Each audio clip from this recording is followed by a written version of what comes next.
Ouvrons notre Bible au livre de Luc 3. Luc 3, ministère de Jean-Baptiste. Ministère de Jean-Baptiste. Luc 3, versets 1 à 14.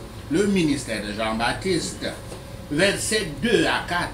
Certaines personnes considèrent Jean-Baptiste, qui est appelé en hébreu Yohanan ha-Matbil,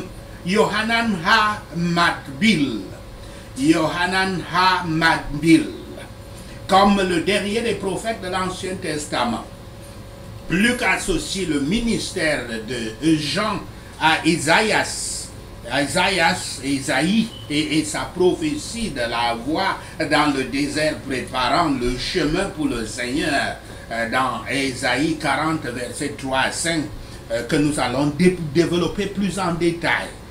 Versets 5 à 6, Luc étend la citation de l'Ancien Testament pour inclure aussi le verset 5 d'Ésaïe 40 qui stipule que toute humanité verra le salut de Yahweh. Ce passage est particulièrement significatif du point de vue des gentils, les gentils qui étaient l'audience de Luc, car il prédisait la venue non seulement du libérateur d'Israël, mais de quelqu'un qui permettrait à toute l'humanité de voir, je cite, le salut de Dieu, fin de citation, un thème clé pour Luc. Verset 7. Les évangiles n'enregistrent même pas un seul miracle effectué par Jean-Baptiste. Il ne guérit pas pour autant que nous sachions. Les personnes qui ont été témoins de son ministère ont témoigné que Jean, contrairement à Yahshua, n'a jamais fait de prodige, comme on le voit dans Jean 10, verset 41. Cela signifie que seule la prédication de Jean attire les multitudes. Et il devait être un prédicateur puissant. Nul doute que la nature messianique de son message avait suscité beaucoup d'enthousiasme. Verset 8. Comme les prophètes d'autrefois, le message de repentance de Jean comprend un appel à la fois pour la réponse personnelle et la responsabilité personnelle.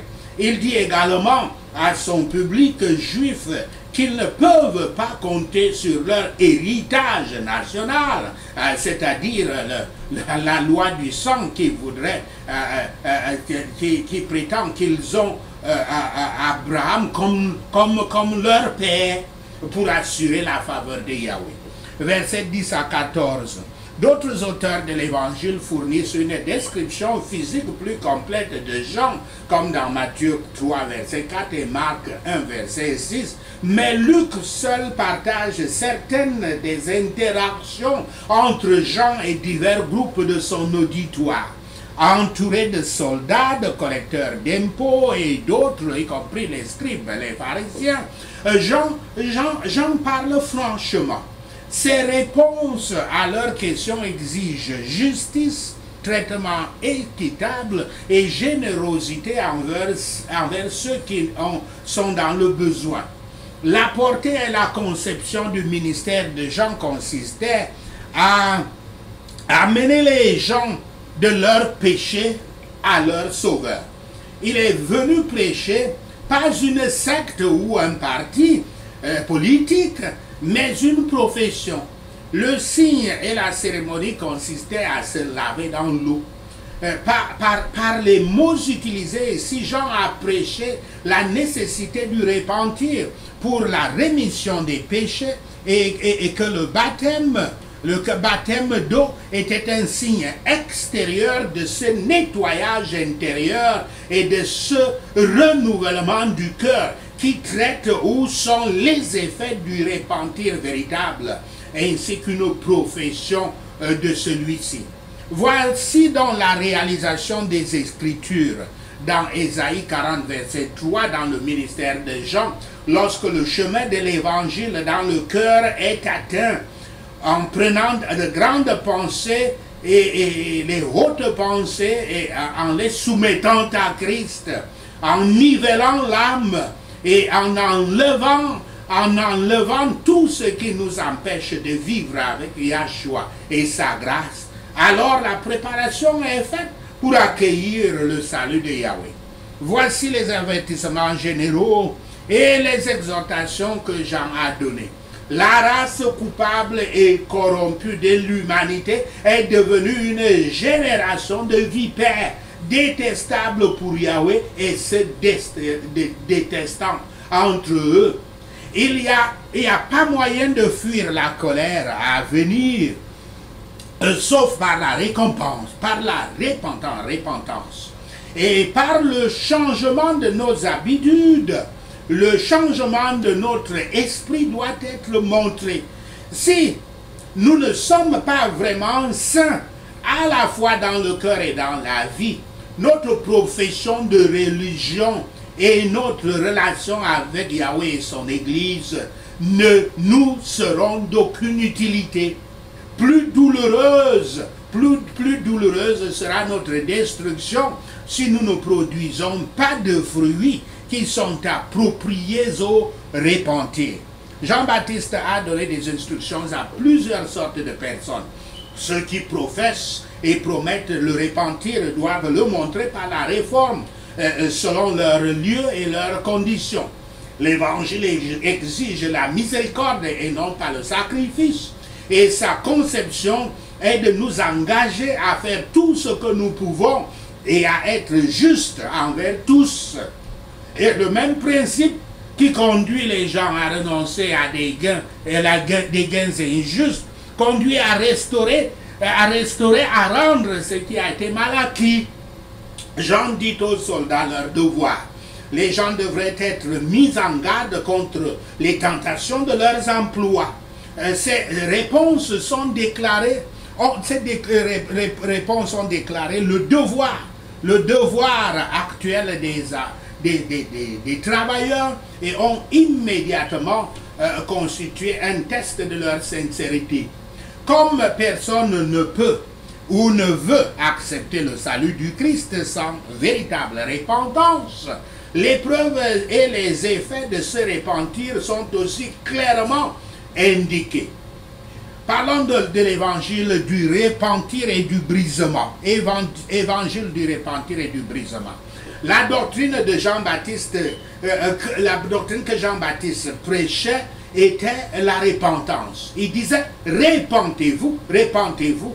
Le mot utilisé ici implique une altération totale de l'esprit, un changement dans le jugement, la disposition, dans le jugement, la disposition et les affections, un autre et un meilleur parti pris de l'âme.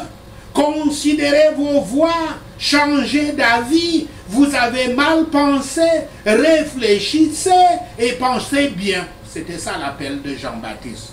Les vrais pénitents ont d'autres pensées de Yahweh et du Christ, du péché et de la sainteté, de ce monde et de l'autre, que celles qu'ils avaient dans leur Égypte, c'est-à-dire dans leur vie sauvage, leur vie mondaine, leur vie de pécheurs. Le changement de l'esprit produit un changement de chemin. C'est la repentance de l'évangile qui découle de la vision du Messie, du sentiment de son amour et des espoirs de pardon et de pardon à travers lui. C'est un grand encouragement pour nous de nous repentir. Repentez-vous, car vos péchés vous seront pardonnés dès votre repentir. Revenez à Yahweh dans le sens du devoir et par Yahshua Christ. Il reviendra, et si vous le faites, il reviendra vers vous dans la voie de la miséricorde. Il est nécessaire de nous repentir et de nous humilier pour préparer la voie au Seigneur dans le désert de nos cœurs. Il y a beaucoup à faire pour faire place au Christ dans une âme. Et rien n'est plus nécessaire que la découverte du péché et la conviction que nous ne pouvons pas être sauvés sans que tant que nous sommes encore dans le péché ou alors par notre propre justice. Le brisement. Le brisement est une condition indispensable pour suivre le Christ, pour être son disciple, pour être un chrétien.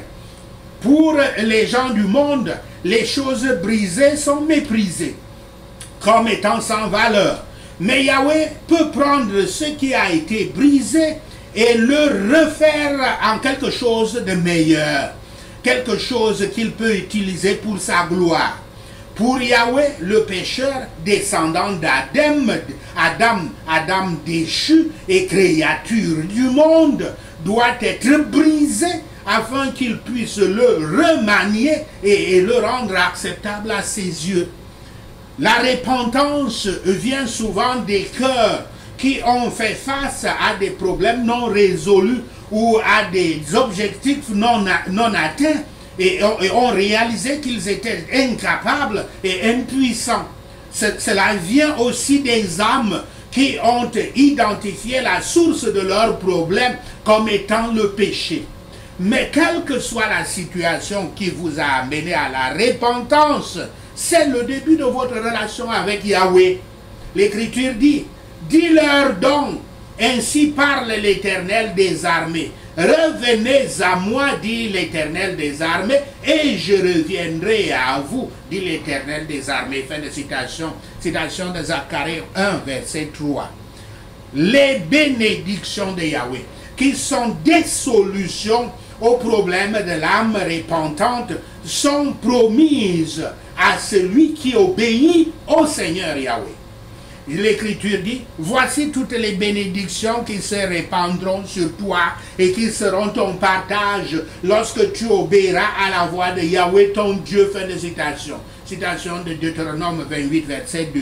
C'est pourquoi l'apôtre a écrit, je cite, « Approchez-vous de Dieu et il s'approchera de vous. Nettoyez vos mains, pécheurs, purifiez vos cœurs, hommes irrésolus. » Fin de citation. Citation de Jean 4, verset 8. La repentance est le premier pas que le pécheur fait pour s'approcher de Dieu, afin que Yahweh, par son Fils Yahshua Christ et son Saint-Esprit, puisse aussi s'approcher de lui. Car Yahshua a dit, et je cite, « Nul ne peut venir à moi si le Père qui m'a envoyé ne l'attire, et je le ressusciterai au dernier jour. » Fin de citation. Citation de Jean 6, verset 44. C'est le pécheur qui doit initier sa venue à Christ en allant au Père Yahweh dans la repentance, dans l'attente que le Père l'enverra à son cher Fils. Par conséquent, le chemin qui mène au Christ commence avec le repentir du péché, du pécheur, de ses péchés. La fin de ce chemin est l'humilité. Et le voyage au milieu des deux est le brisement. Les béatitudes. Les béatitudes sont la meilleure expression de la fin de cette route du brisement, du repentir. Le but du repentir pour les récompenses à l'homme devenu pauvre en esprit, doux, qui a faim et soif de la justice, miséricordieux, qui a un cœur pur, artisan de la paix, qui est persécuté et insulté pour la justice. Tout ceci, ce sont des citations de Matthieu 5, versets 3 à 10. Elles sont les bénédictions de Yahweh. Luc, au verset 5, cite Ésaïe 40, versets 3 à 5, qui établit les étapes qu'il faut compléter par le brisement, qui est le port de la croix, dont le but est de, je cite, préparer le chemin de Yahweh, aller droit dans le désert, qui est le cœur du pécheur, une route pour notre Dieu. Fin de citation. Le prophète Ésaïe nous montre donc comment, pendant le processus de repentance, préparer cette route pour Yahweh par son Fils Yahshua Christ dans le désert de notre cœur pécheur. Premièrement, l'Écriture d'Ésaïe dit, toute vallée sera exaucée. Fin de citation. Toute faiblesse sera corrigée. Tout vide de la parole de Dieu sera rempli de la connaissance des Écritures. Vous devez apprendre les Écritures saintes afin que vous ne périssiez pas par manque de connaissance, comme cela est dit dans le livre d'Osée 4, verset 6. Deuxièmement, l'Écriture dit que toute montagne et toute colline sera abaissée. Fin de citation. Les montagnes du moi, le Dieu moi, et les collines de l'orgueil construites pendant notre vie terrestre doivent être détruites. Sinon, Yahweh vous briserait lors de sa venue, car il méprise et brise les orgueilleux et les rebelles qui s'exaltent. Yahweh habite seulement, je cite, dans les lieux élevés et dans la sainteté, avec l'homme contrit et humilié, afin de ramener les esprits humiliés, afin de les ranimer les cœurs contrits. Fin de citation. Citation d'Ésaïe 57, verset 15. Même votre moi de votre ego, s'il faut l'appeler ainsi, mais c'est mieux de dire moi parce que c'est un Dieu, une idole. Même votre moi ne doit pas venir devant Yahweh dans votre vie.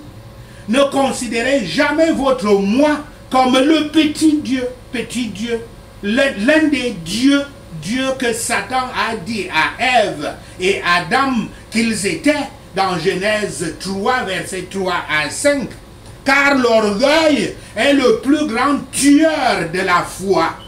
Vous devez abaisser comme l'Écriture dit, vous devez briser, abattre le moi en vous, votre Dieu du moi, et abattre l'orgueil dans votre vie avant de pouvoir recevoir le Christ. L'orgueil suscite l'idolâtrie et sa destruction, la destruction de l'orgueil est un remède à l'idolâtrie. Troisièmement, l'Écriture dit que les coteaux se changent en plaine et les défilés étroits en vallons. Fin de citation. Vous devez redresser toutes les voies tordues de votre âme qui vous sont révélées par la parole de Dieu, la parole de Dieu qui est le miroir de nos âmes, comme cela est dit dans Jacques 1, verset 25. Les sources de péché telles que l'arrogance, la rébellion, la rancune, les ragots, la haine, le manque de pardon et tout consort sont les coteaux et les défilés étroits. Et aussi les ronces, un autre mot, les ronces de votre cœur qui doivent être brisées et circoncis, comme cela est dit dans Jérémie 4, verset 3 à 4. Votre âme doit être guérie de ses blessures, de ses plaies, comme cela est dit dans Jérémie 8, verset 11. Quatrièmement, l'Écriture dit, alors la gloire de l'Éternel sera révélée, fin de citation. C'est seulement après cette préparation de la route à travers le brisement que la gloire de Yahweh, le Saint-Esprit, vous sera révélée par le baptême de l'Esprit et du feu, comme cela est dit dans Matthieu 3, verset 10. Cinquièmement et dernier, et l'Écriture dit, et au même instant, toute chair la verra, fin de citation. Tout le monde verra que le Saint-Esprit est en vous. Par la puissance de votre prédication, les signes et les prodiges qui accompagnent votre ministère, le bon caractère et l'exemple que vous allez exhiber, votre salinité et votre brillance, votre luminosité, on peut dire. Le brisement, comme tout port de la croix, symbole de la mort, vous fera mal. Car si votre orgueil est brisé, vous vous sentirez blessé. Ce qui vous fait mal quand l'orgueil est brisé, ce sont les esprits impurs et les démons qui essaient de maintenir la tâche et la puanteur du péché en vous et vous affligent. Mais l'orgueil doit disparaître. Le moi doit tomber pour que Yahweh entre dans votre cœur et soit votre Dieu. Si vous ne brisez pas l'orgueil, si vous ne brisez pas le moi en vous, vous perdez votre temps dans les églises. car Yahweh est contre vous et vos descendants. Il vous maudit aussi longtemps que vous vous accrochez sur votre Dieu du mois, comme cela dit dans Exode 20, verset 5. Luc 3, verset 15 à 21. Jean-Baptiste témoigne au sujet du Christ. Verset 16. Bien que Jean ait publiquement déclaré son indignité de desserrer les lacets des chaussures de Yahshua, ce qui était une tâche assignée aux esclaves les plus bas, Yahshua reconnaît toujours le ministère de Jean et vient à lui pour se faire baptiser. Jean-Baptiste a régné d'être lui-même le Christ, mais a confirmé les gens dans leurs attentes du Messie promis depuis longtemps. Il ne pouvait que les exhorter à se repentir et les assujettir du pardon lors du repentir. Mais il ne pouvait pas travailler la repentance en eux, ni leur conférer la rémission des péchés. Ainsi, il nous revient de parler hautement du Christ, et donc de nous-mêmes, nous devons parler humblement. Jean ne peut pas faire plus que baptiser avec de l'eau, ainsi qu'ils doivent se purifier et se nettoyer eux-mêmes. Mais Christ peut et baptisera avec le Saint-Esprit et le feu. Il peut donner le Saint-Esprit, purifier et nettoyer le cœur, non seulement lorsque l'eau lave la saleté à l'extérieur, mais comme le feu qui élimine les scories et qui se trouve à l'intérieur et fait fondre le métal afin qu'il soit jeté dans un nouveau moule. Jean était un prédicateur affectueux. Il était implorant. Il pressa les choses sur les auditeurs. C'était un prédicateur pratique, en les accélérant dans leurs devoirs et en les dirigeant. C'était un prédicateur populaire. Il s'adressait aux gens selon leurs capacités. C'était un prédicateur évangélique. Dans toutes ses exhortations, il dirigeait les gens vers le Christ. Lorsque nous faisons pression sur les gens, nous devons les diriger vers le Christ, à la fois par la justice et la force. C'était un prédicateur copieux. Il n'hésitait pas à déclarer tous les conseils de Yahweh.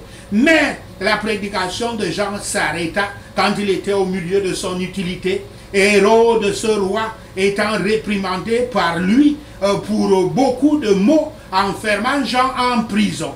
Ceux qui blessent les fidèles serviteurs de Yahweh ajoutent encore plus de culpabilité à leurs autres péchés. Luc 3, verset 21 à 22, le baptême du Christ. Verset 22, quand la voix de Yahweh venant du ciel appelle Yahshua son fils, les mots suggèrent plus qu'une simple relation père-fils.